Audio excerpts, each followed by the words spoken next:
ఆంధ్రప్రదేశ్ ముఖ్యమంత్రి నారా చంద్రబాబు నాయుడు అధ్యక్షతన ఇవాళ కేబినెట్ సమావేశం జరగనుంది. ఈ భేటీలో పలు కీలక అంశాలపై కేబినెట్ చర్చించి ఆమోదం తెలపనుంది. CRDA 46వ అథారిటీలో ఆమోదించిన అంశాలకు కేబినెట్ గ్రీన్ సిగ్నల్ ఇవ్వనుంది. అమరావతి నిర్మాణం కోసం అవసరమైన నిధులు సమీకరించుకునేందుకు CRDA కమిషనర్కు కేబినెట్ అనుమతి ఇవ్వనుంది. నూతన అసెంబ్లీ, హైకోర్టు భవనాల టెండర్లకు ఓకే చెప్పనుంది. 5వ SIPB సమావేశంలో ఆమోదించిన పెట్టుబడులకు ఓ నిర్ణయం తీసుకోనుంది. కొత్తగా 30,667 కోట్ల పెట్టుబడులు, 32,133 ఉద్యోగాలు వచ్చే ప్రతిపాదనలకు గ్రీన్ సిగ్నల్ ఇవ్వనుంది. విశాఖపట్నంలో TCS కంపెనీ ఏర్పాటుతో సహా పలు కంపెనీల పెట్టుబడులకు మంత్రిమండలి ఆమోదం తెలపనుంది. IT కంపెనీలకు నామమాత్రపు ధరకే భూ కేటాయింపులకు ఆమోదించనుంది.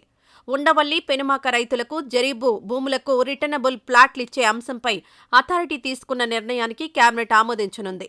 ఏపీ మంత్రిమండలి సమావేశంలో కుప్పం నియోజకవర్గంలో కేంద్రీయ విద్యాలయం ఏర్పాటుకు ఆమోదం తెలపనుంది.